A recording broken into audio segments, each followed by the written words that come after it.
Sir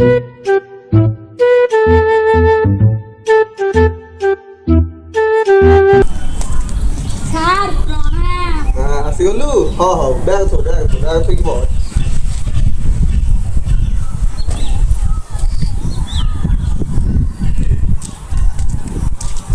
ଆରେ ନାନୁ ତୁ ଦରମା ତ 4 ଦିନ ହେଲା ହେଇଗଲାଣି, ଦରମା ଆଣିଛୁ? ନାଇଁ ସାର୍, ବାପା କହିଲେ କି ଆଉ 2-4 ଦିନ ଲେଟ୍ ହେବ ସାର୍। ଲେଟ୍ ହବ? ଏମିତି ଲେଟ୍ କଲେ କେମିତି ହବ? ହଉ ଲେଟ୍ ହବ ତ କହିନି ତମ ଘରେ, ଆଉ କ'ଣ କରିବା ବ। ଆଚ୍ଛା, କାଲି ଯୋଉ ପାଠ ଦେଇଥିଲି କରିଦେଇଛୁ? ହଁ ସାର୍, ପାଠ କରିନି, ମୋର ମନେ ନଥିଲା। ପାଠ କରିନୁ? ନା ସାର୍। ଆଚ୍ଛା ଆଗକୁ ଟିକେ ଆଇଲୁନି, ଠିଆ ହ। ସେ ଖାତାଟା ମତେ ଦେ। ହାତ ଦେଖା। ଆଜି ତତେ ପୁରା ଗୋଡଠୁ ମୁଣ୍ଡ ପର୍ଯ୍ୟନ୍ତ ବାଡେଇକି ଲମ୍ବା କରିଦେବି। ସାର୍ କ'ଣ ହେଲା? ଟିକେ ରୁହ।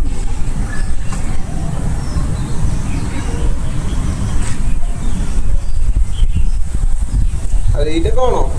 ସାର୍ ଦରମା ପଇସା ବା ବାପା ମନା କର। ଦେଇଥିଲେ, କିନ୍ତୁ ମୋର ମନେ ନାହିଁ। ଆଚ୍ଛା, ଦେଇଦେଇଛନ୍ତି ପଇସା ତାହେଲେ? ହଉ, ପାଠ ତୁ ଆଜି କରୁନୁ, କାଲି କରିକି ଆଣିବୁ। ଆଉ କ'ଣ ତୁ ତ ଦରମା ଦେଇଥିଲୁ, ଆଉ ତତେ କ'ଣ ବାଡ଼େଇବା? କାଲି ଆଉ ପରଦିନ କରିକି ଆଣିବୁ। ଆଉ କ'ଣ ଛୁଟି ତ ଅଛି, ଆଉ ହେଲା କରିକି ଆଣିଦେବୁ ହେଲା। ଆଜ୍ଞା ସାର୍। ଭଲ।